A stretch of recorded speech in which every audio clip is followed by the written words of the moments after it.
Okay, thanks very much, Steve, for coming along. I'll give you a quick introduction. So Steve Eisenhammer is the Reuters Bureau Chief for Mexico and Central America.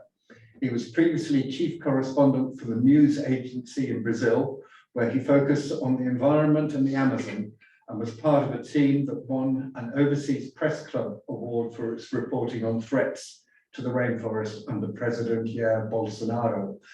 And what we're going to do today is have a bit of a question and answer session, because in the room here are the Ecology and Global Change Research Group, who do a lot of research in the Amazon.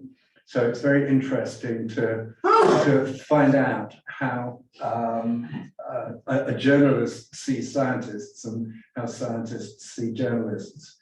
So, Steve, can we start out by asking you how a journalist goes about looking for and establishing the link between research, journalism, and policy? Sure. Yeah, no, I think that,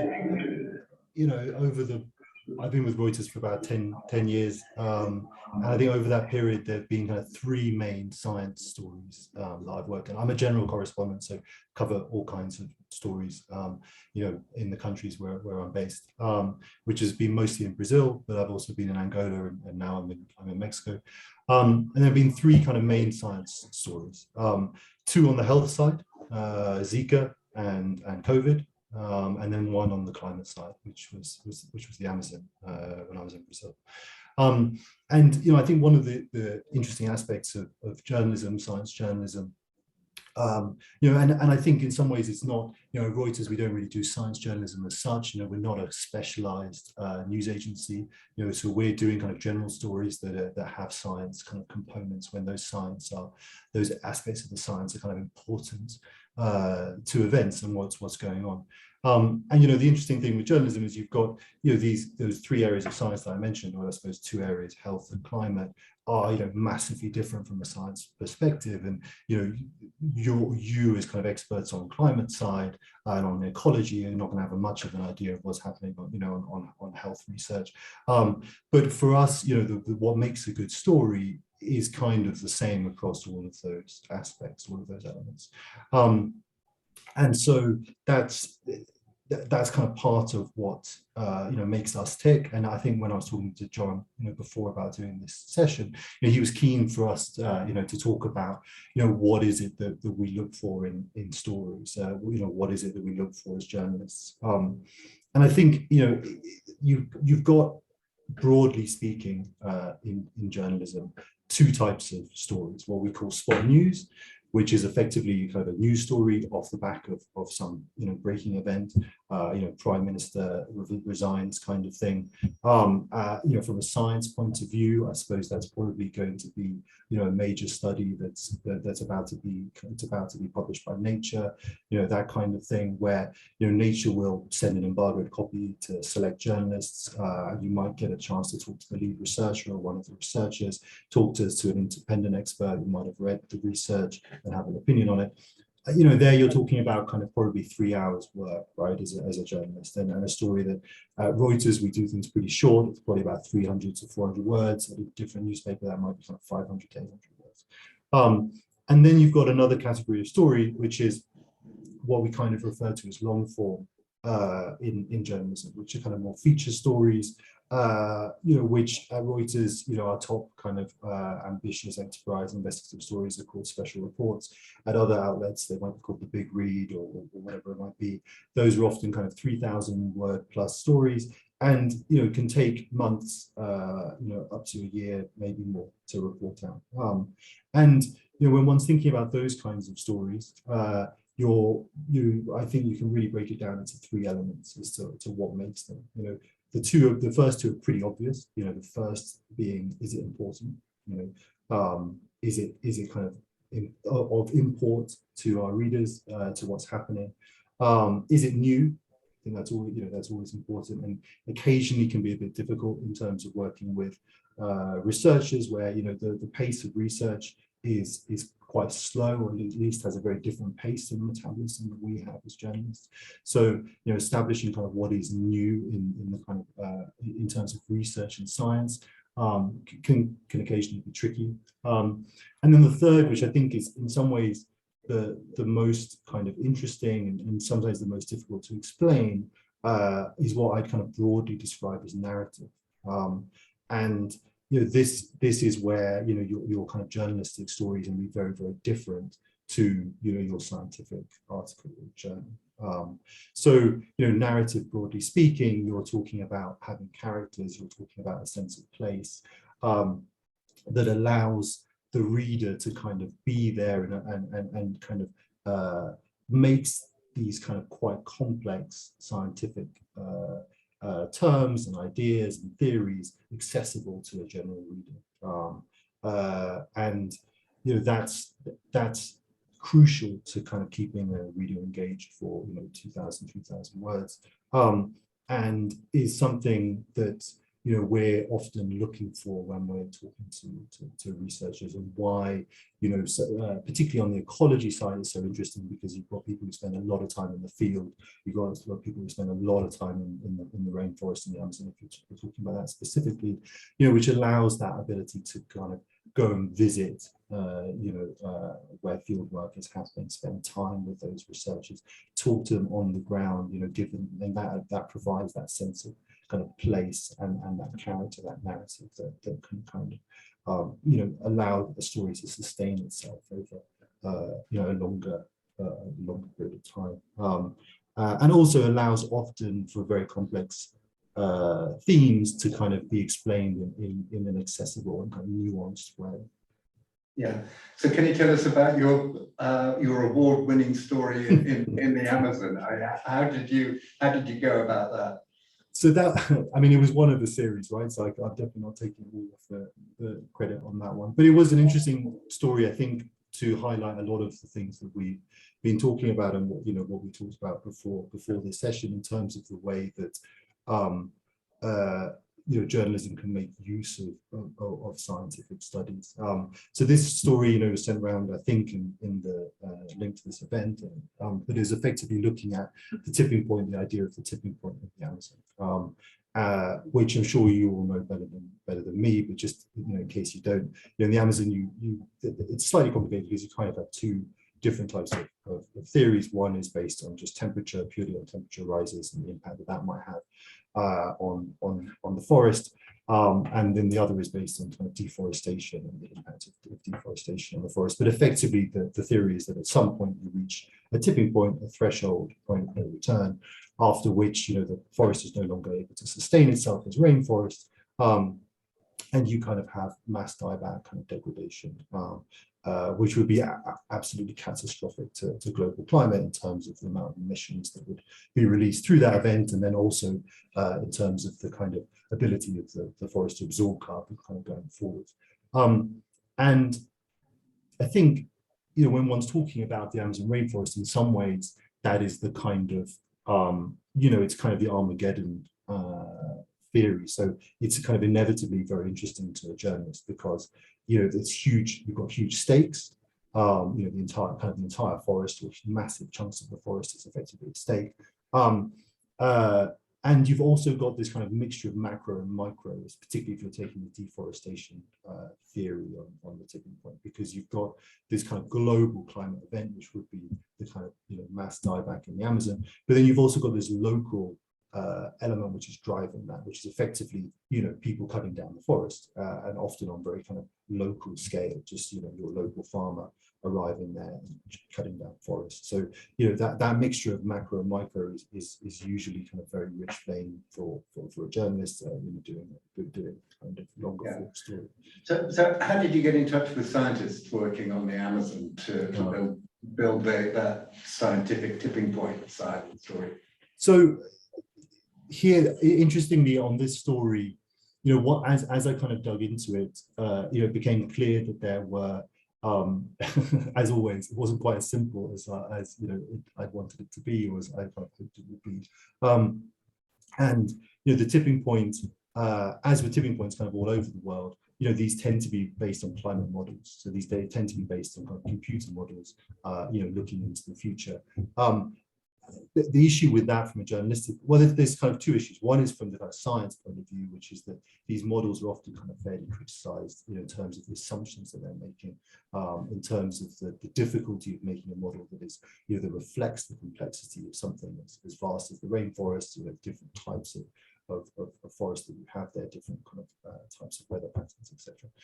So as I dug into it, we kind of began to realize that this idea of, deforestation will reach, 60% or 40% or whatever it is, and then after that everything dies, was actually, there are a lot of scientists who weren't didn't think that really stood up to the huge amount of scrutiny, and that things were much more complicated than that. The other issue with models from a narrative point of view is that you can't talk to computers. And also you can't travel to the future to interview people there or spend time there. So, I was keen to look at, understand that modeling as it were, but try and find out what's happening on the ground. What have people witnessed actually happening over the last few decades, and how does that inform what those models were kind of predicting in terms of what was going to happen in the future. So try and kind of look at kind of local, smaller levels, and over the past few decades to see what that showed.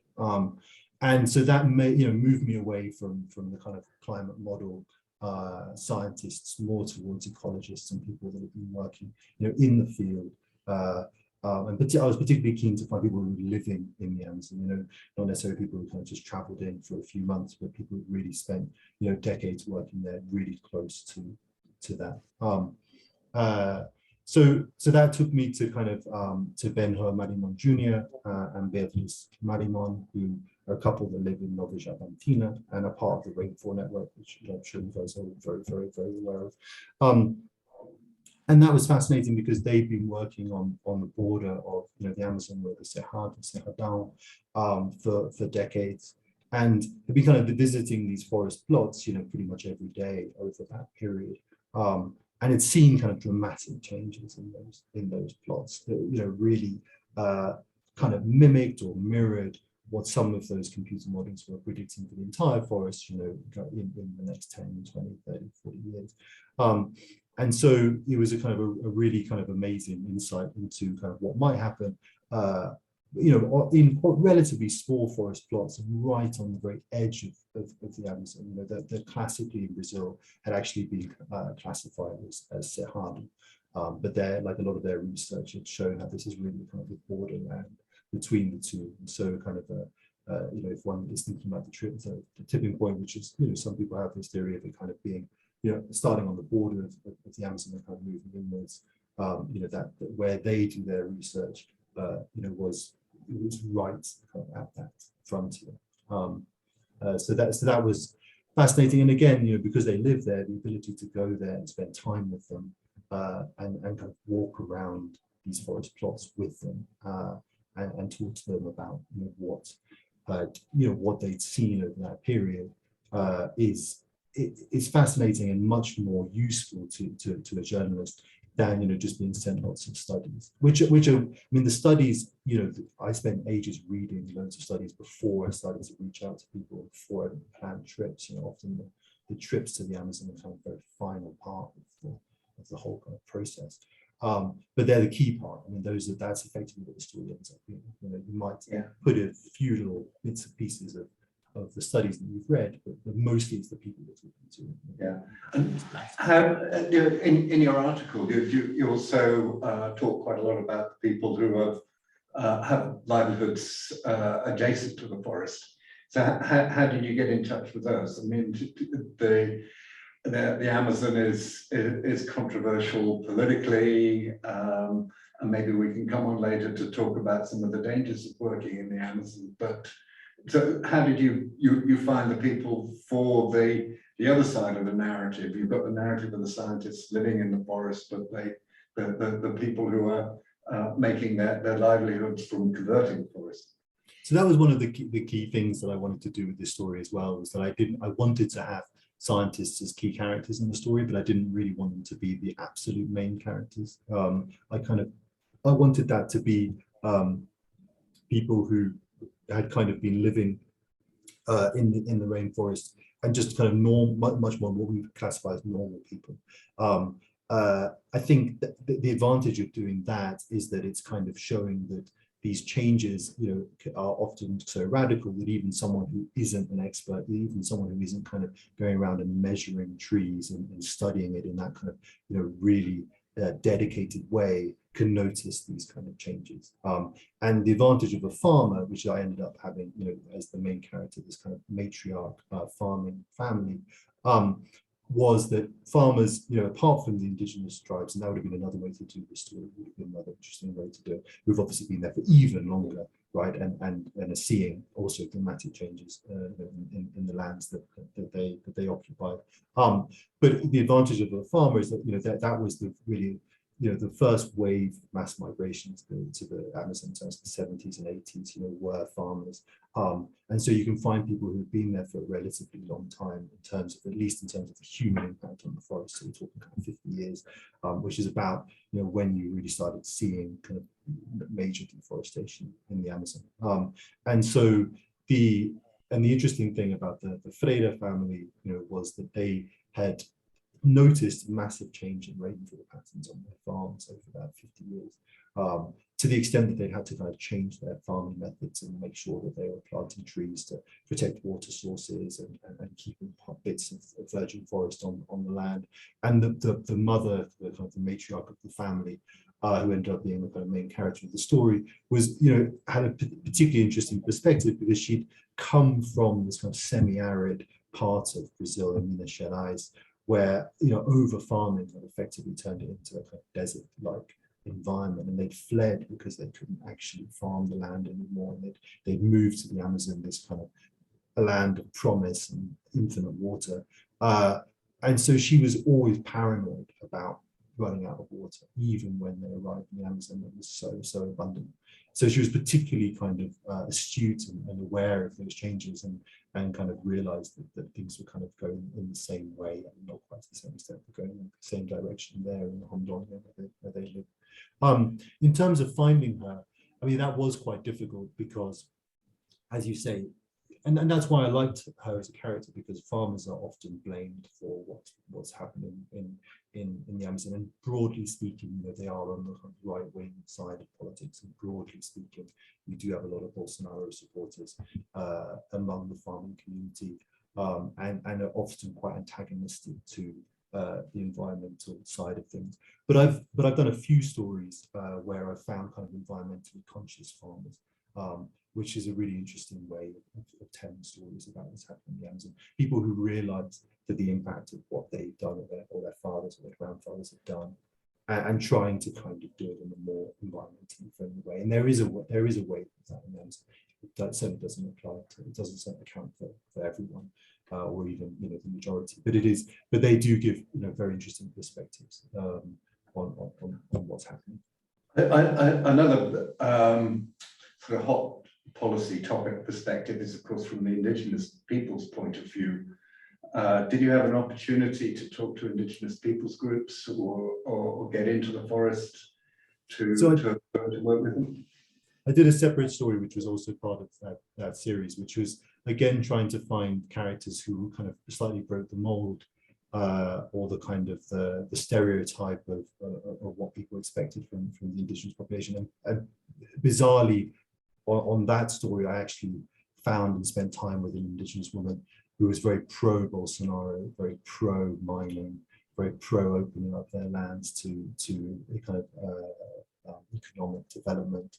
Because I was keen to show that there are different aspects of indigenous communities in Brazil, and also keen to show how Bolsonaro was kind of allying himself with indigenous groups that had a similar viewpoint to him, and the way that, particularly in Raposa Serra do Sol, which is where I spent time, which is right up in Roraima, on the border with Bolivia, the way that Bolsonaro is allying himself with kind of minority groups, and the impact that has on these indigenous communities. When you've got the president allying himself, which obviously makes those groups very powerful, but actually they don't represent the indigenous population that's there, and the kind of that kind of divide and kind of conquer strategy that Bolsonaro was assuming.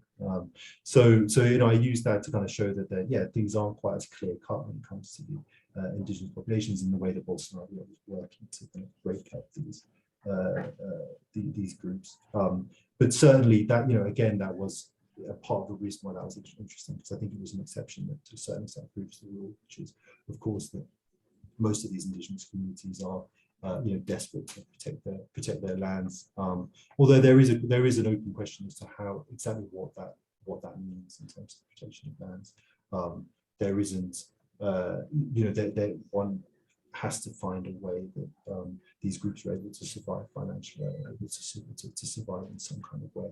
There are some interesting projects around carbon credits that are going on now in terms of trying to recompense, trying to give money to indigenous groups for the protection of the forests that they do. There's a lot of that stuff still in very initial phases, but is has good potential if it can be done in a kind of accurate and honest way.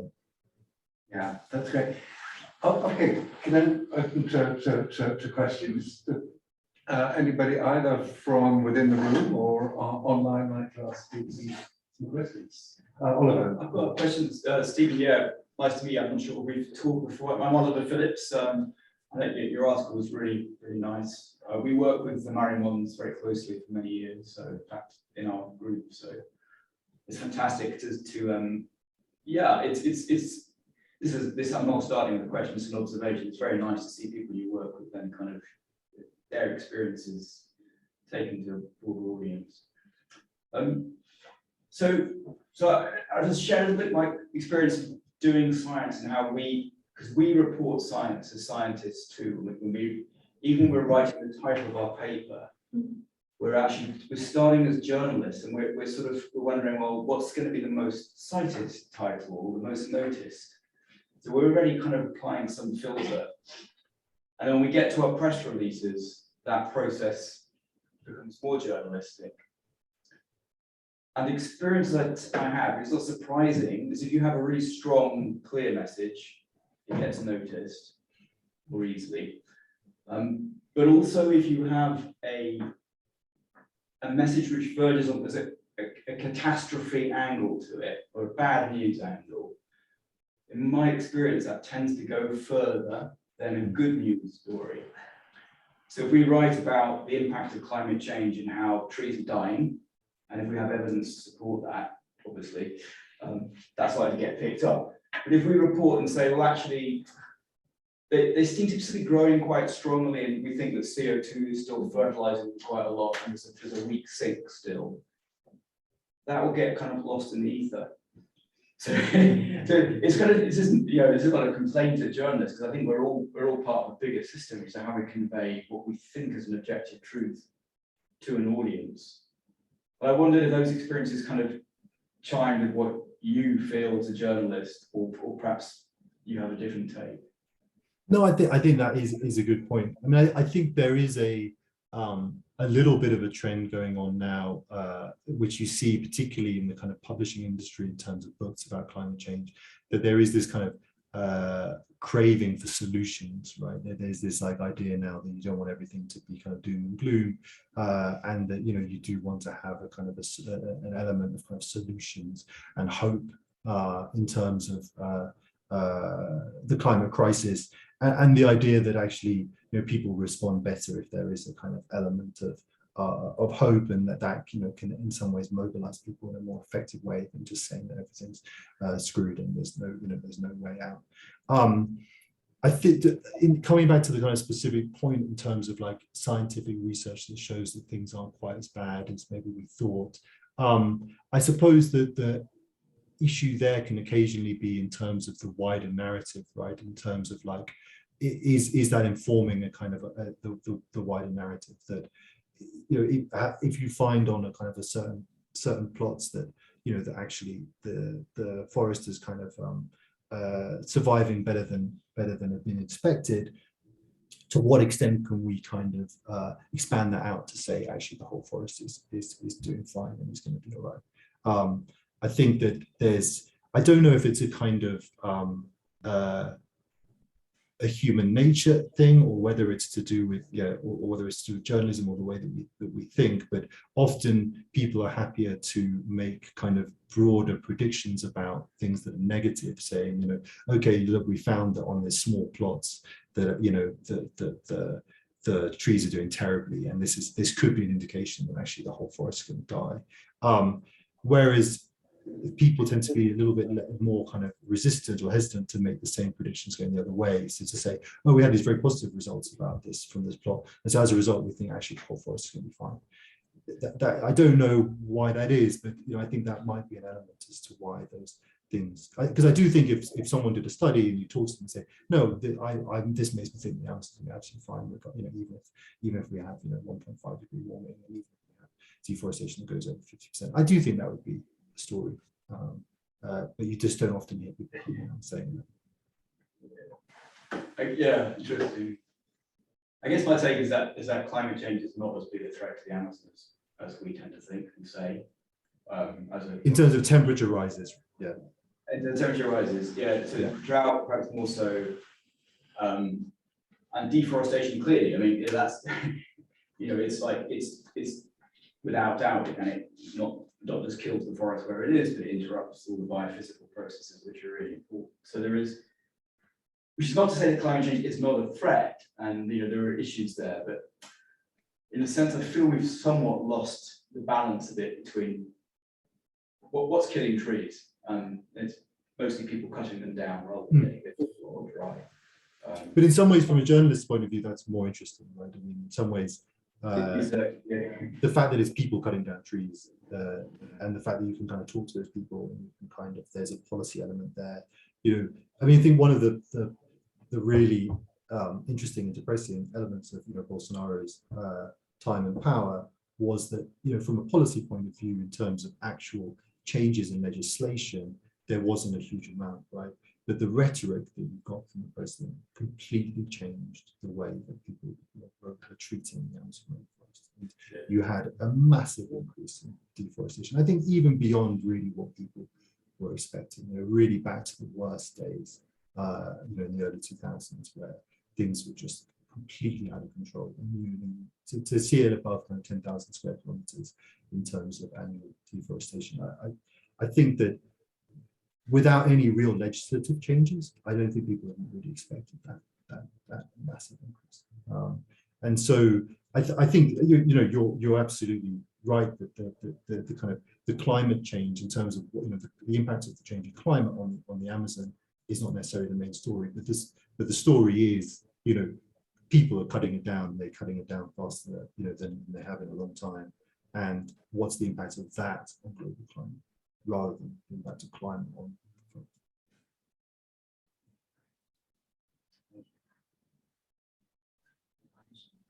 Yeah, thanks very much. It's fascinating to have a chat. I'd be interested to ask about this idea of novelty and the importance of newness in the stories that you're sort of interested in. Because of course, the idea of tipping points, if we take that specific example, it's been around for quite a long time, and it seems to cycle up and down in terms of the media consciousness. I mean, it dates back to the mid-90s when people, particularly scientists, kind of first started studying, suggesting this process, and then back in 2004 when the report work done then, and it seems to almost cycle round. So it's sort of interesting to know how do you judge novelty? Is it something that hasn't been heard about for 2 or 3 years, and therefore that becomes novel again? And so I specifically have interest to understand, in your own world and thinking about tipping points, was that an issue? Were you concerned about the history of that debate? Was it, or like how important was it to reflect that history? And then just more generally, I guess, about the question of novelty and how do you judge novelty as a journalist?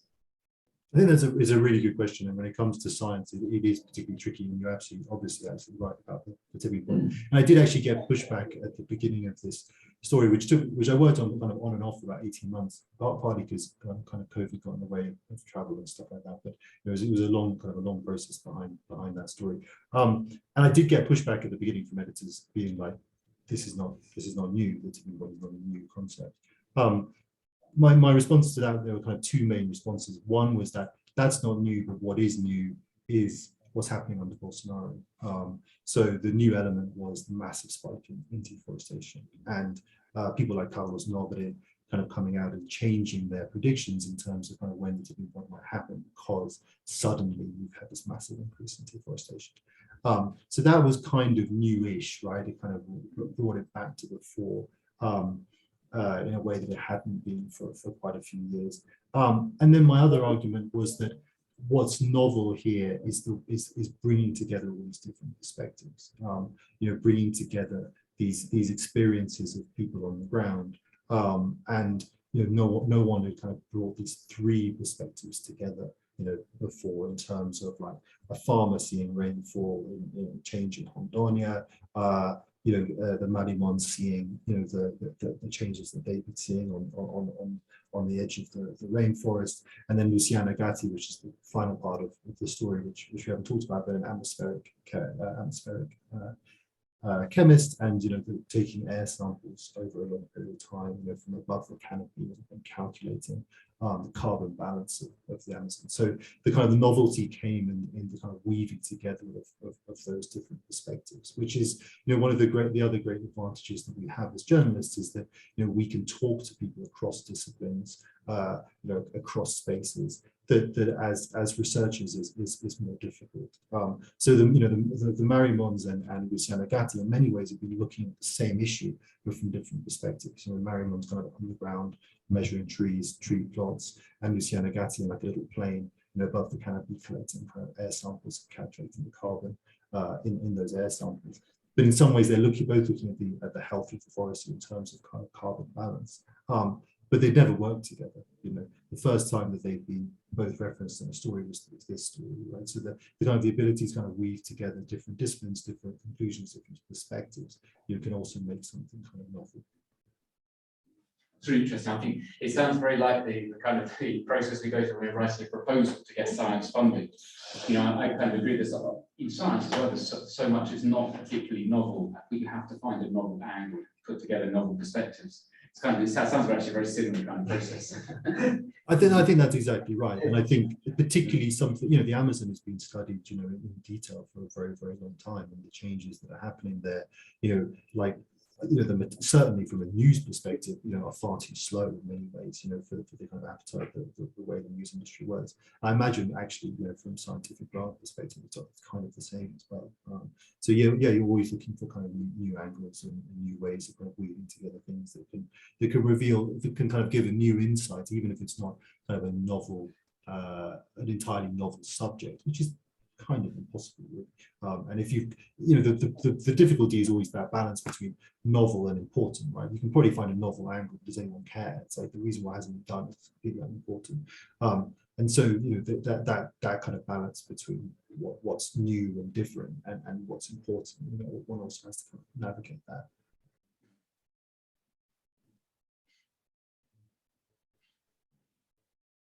Any more questions from within the room? Is there anyone online who would like to ask Steve questions? We can't see whether people have got their hands up or not, so I think you'll probably just have to speak. Yeah.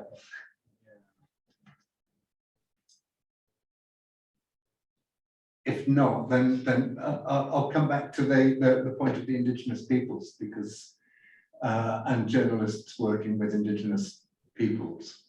And we know, there's a big news story here in the UK about Dom Phillips. Could you tell us a little bit about the role of journalists working on those the kind of frontier stories, and clearly exposing themselves to quite a lot of personal danger when they're doing that. So I knew Dom pretty well. I mean, when I first moved to Brazil in 2012, Dom was kind of a mentor figure, and we worked for a while, same kind of news agency time. And a really amazing journalist and very generous, kind guy. It was really devastating news. And in the journalistic community in Brazil, he was very, people were very fond of him. He was very well known. He'd been there for a long time. Was a really curious and excellent reporter. And I think the really difficult thing about that story was that the way Dom reported that story was, in many ways, the way that any of us would have done it. I mean, he was traveling with someone who really knew the region incredibly well, a local indigenous expert, Bruno, and, in some ways you would have thought that there wouldn't have been a better person to be with in that spot. Few people knew that area of the forest better. But I think, we've all known that the Amazon is a dangerous place, and it's an area of Brazil where the rule of law is weak, and you're a long way from the capitals of Rio, Sao Paulo, and Brasilia, and the areas of Brazil where the rule of law is relatively strong, and institutions function relatively well. But I think one of the tragic elements of Dom's story was that he was clearly ended up being assassinated, not because he himself was being targeted, but because Bruno, the indigenous expert that he was with, was being targeted. That's as I said, on the one hand, there was no better person to be with there. There's no one who knew that area better. But what I suppose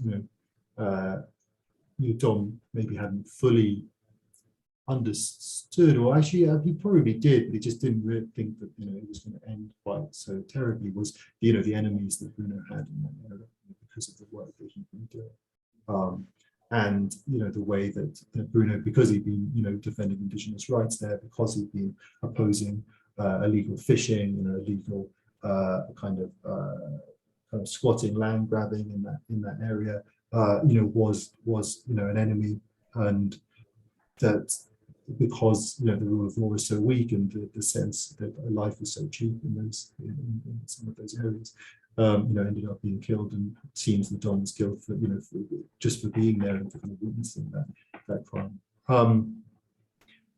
But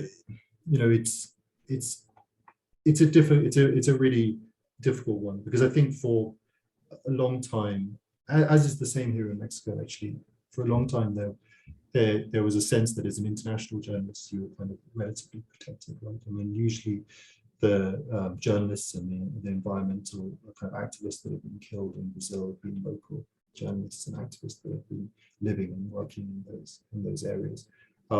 It's not common, hasn't been common for international journalists who's going in, even someone like Dom, who knew the area very well, been covering the Amazon for a long time. That trip, I think he was still only going to be there for a week or something in total. So these are pretty short going in and out trips in general. But it just shows that you can still be in the wrong place at the wrong time. It's a real tragedy what happened to Dom, and it's really had a big impact in terms of the journalistic community in Brazil.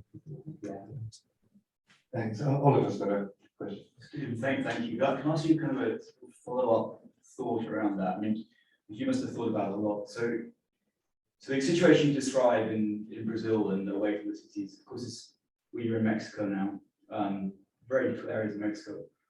Other parts of Latin America, the highest assassination rates of indigenous rights activists, indigenous people, per se, rural dwellers, and reporters, I think, as well. Yeah, outside and it's something that we in the networks that we work with, we experience similar tragedies, that awful things have happened, and I wonder, as a journalist, how you. It seems to be so much of what's happening is underreported, or it's not even reported, because it's partly because of the fear factor involved with the distances and the fact that maybe the challenge, how do you relate the experiences of people in remote parts of Amazonia, for example, to the reader?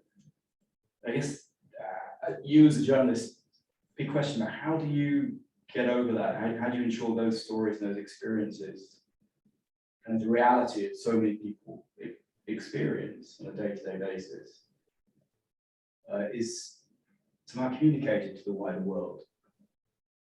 It's, to me, it feels that there are different worlds out there, and they're just it's kind of very hard to explain to people in the UK how it is on the ground often.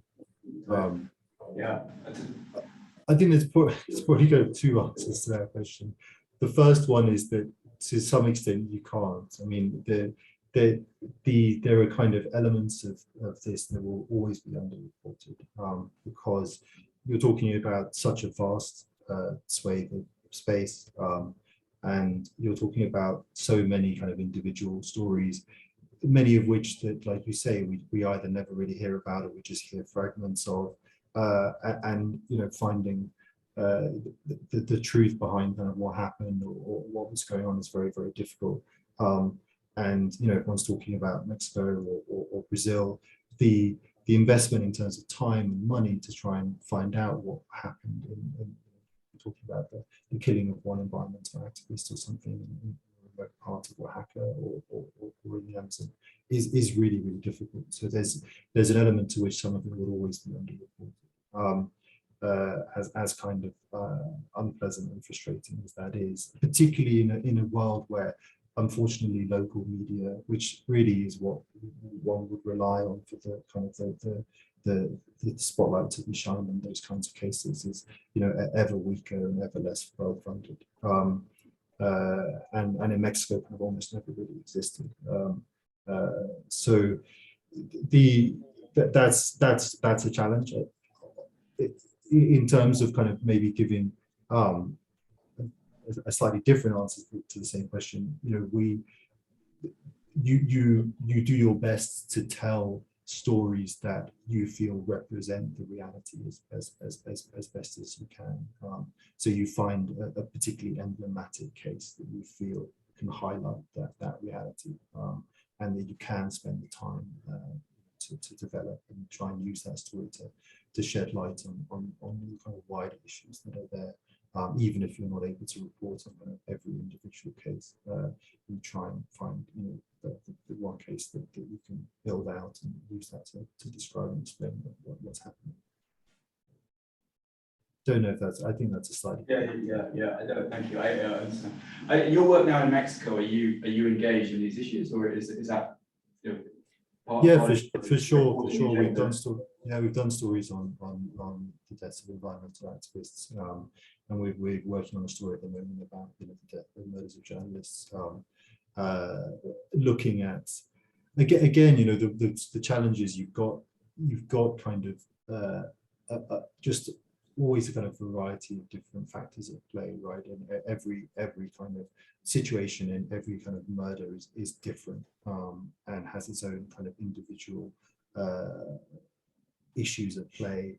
The place where that's happened, there's going to be kind of forces at play in that individual place in terms of organised crime, in terms of the relationship between local politicians, and we're looking at one story in Salina Cruz in the moment in Oaxaca, where there's been two local journalists were killed in the last 12 months, and there's this particular forces at play between local politicians, corruption, organised crime, and big infrastructure projects. But we've focused on that. We think that it's a kind of a good way to tell the wider story of what's happening to journalists in Mexico. But of course, it won't tell the whole story, right? And there are different factors in play for people that were journalists that were killed in Tijuana.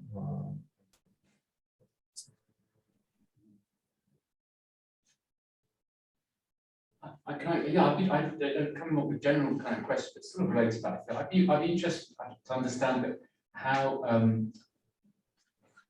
the kind of networks of journalists that you work with, or how you, particularly as an international journalist, based on Mexico, based on Brazil, how do you interact with national sort of journalists? Particularly, I mean, it came to my mind because thinking about the issue that we've just been discussing, a lot of raised about how can we tell the stories of many of these tragedies of environmental activists who get killed. How can those stories be told effectively? It needs a whole collaboration to make that work. A network of international and national journalists and all sorts of different kinds of publications. Does that kind of collaboration exist in the journalistic world? We worry about it a lot in science. I mean, how is us international scientists, how we interact with national institutions? So I kind of be interested to know how what kinds of networks you rely on, or whether they're always very collaborative or at times competitive. Just reflect on that. So I think that the answer is kind of yes or no. It depends what types of stories. I mean, you've had some amazing collaborations on big investigative projects, right? In terms of like the Panama Papers, is like, you know, a good example where you've got proper collaboration that's drawn up in contractual terms. You know, that you would like have the ICIJ, you know, the International Consortium of Investigative Journalists, you know, will get a trove of documents, and they'll select partners to kind of look at these documents. They'll agree publication kind of timelines, share information, share leads, and that kind of stuff is I think in terms of the scale that it's happening today is relatively new and incredibly successful and has a huge amount of impact. More specifically to the kind of examples that you were talking about in terms of like, you know, someone being killed in a very remote area and, you know, the information of that kind of coming out. I think that the collaboration there is much more organic and kind of variable. At Reuters, we're lucky that we have a pretty large group of kind of freelancers, particularly on the video and pictures side, that work for us kind of in every state in Mexico. And so, you know, often they're going to be very plugged in terms of what's happening on the ground, what local journalists are seeing. So we rely on that quite a lot. You know, in other aspects, you know, if we're traveling somewhere which we don't know very well and we've got security concerns, you know, often we'll hire a local journalist. You know, we use the term fixer in journalism, but usually it's just a local reporter who, you know, will pay a kind of a daily fee to kind of help us navigate that area, because they're going to know where to go. They're going to be much more able to do risk analysis in the moment in terms of what the threats are, what the issues are. And so, you know, we'll often, particularly in Mexico, we'll usually hire someone like that.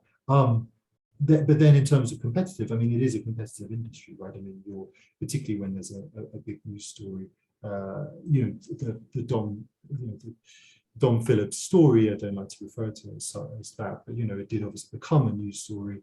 And, you know, that was a competitive story. You had a lot of journalists flying into where Dom had been killed and Bruno had been killed, and that, you know, there's a competition there, even in the midst of kind of the morning brief that there was, you know, within the journalistic community around and stuff. It's just, you know, competition is kind of, to some extent, the name of the game. I mean, there's an element to which that will always be there. I think once on the ground, it's often not as, you know, I think journalists work together a lot more than they would usually let their bosses know. But certainly from senior editors' point of view, they see it as a competition.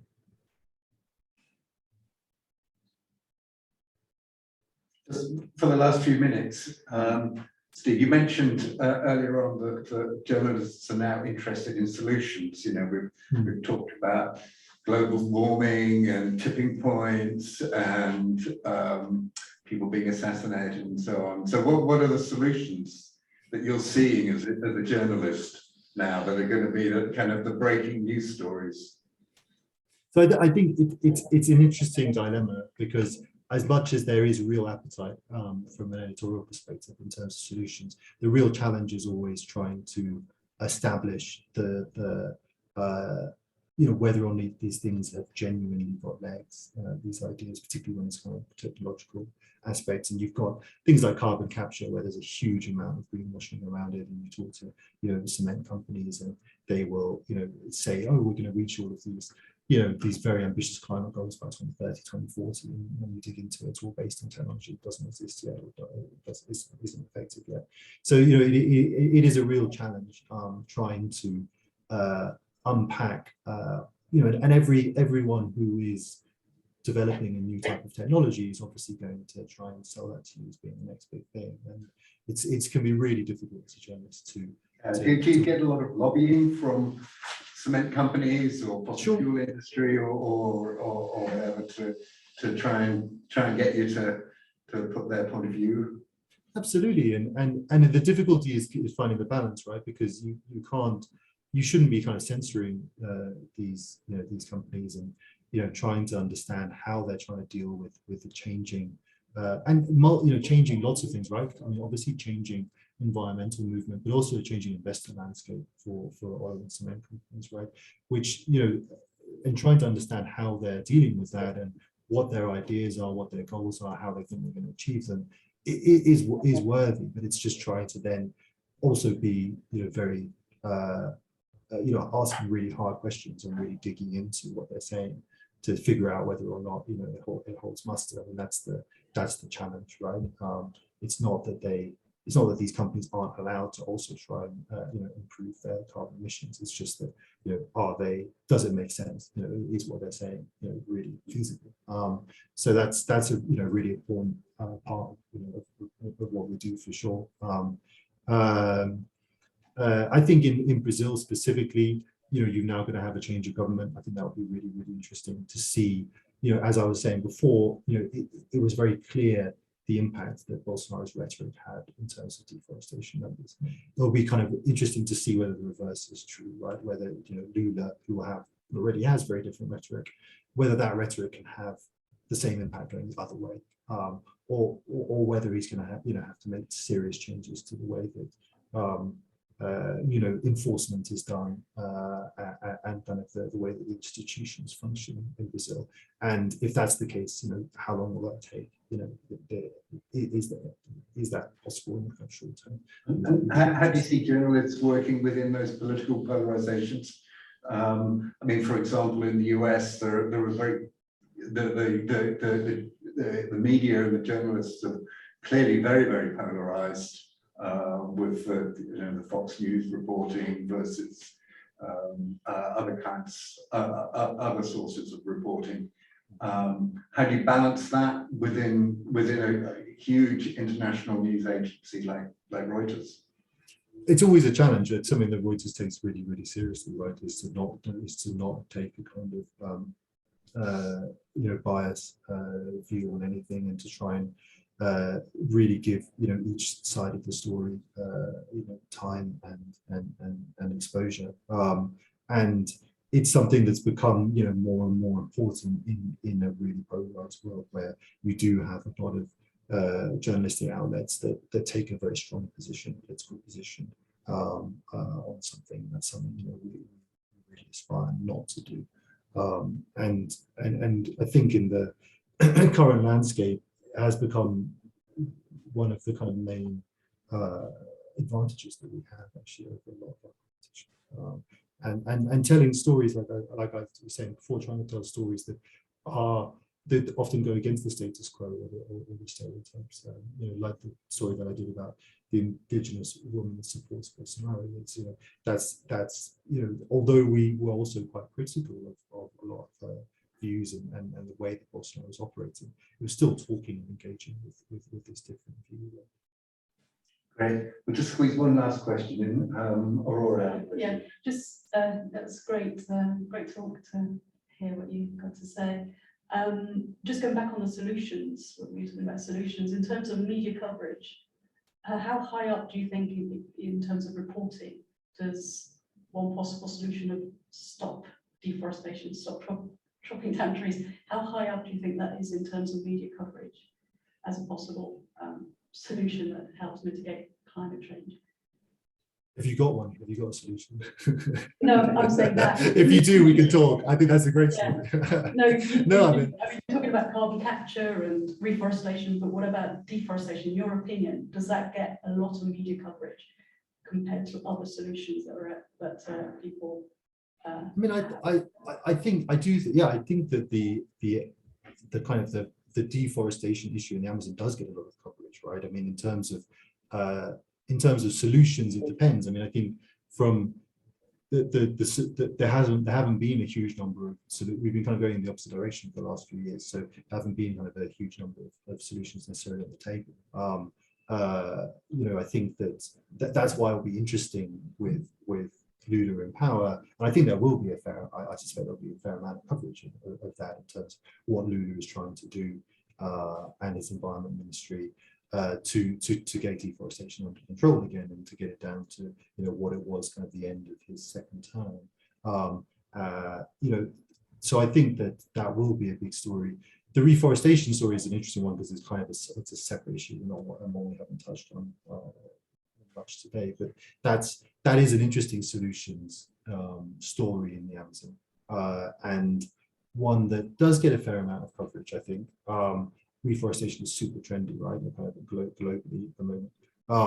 But those are kind of, they're very, again, that's a kind of an interesting story because it's quite complex, again, in terms of the scale of reforestation that would be kind of required in the Amazon to kind of change. Again, it depends who you talk to, right? But for some people, the scale of reforestation that would be needed to really change the dynamic and kind of turn back, the kind of the trend, the ongoing trend that you have is kind of unrealistic.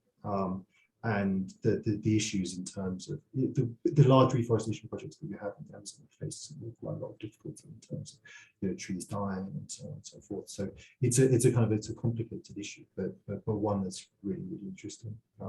And there are good projects looking at that. And I think the reforestation area is something that over time, as there's more money and more technology, and it is something that will gain more and more traction, I suspect.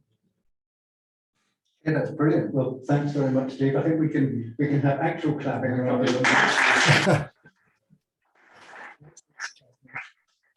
thanks very much. No, thanks for having me. I hope it was useful. Keep up the great work. I mean, all of the stuff that I've read coming out of Leeds is just fantastic. So particularly Amazon. So hopefully really we'll have some solutions as well. Yeah, exactly.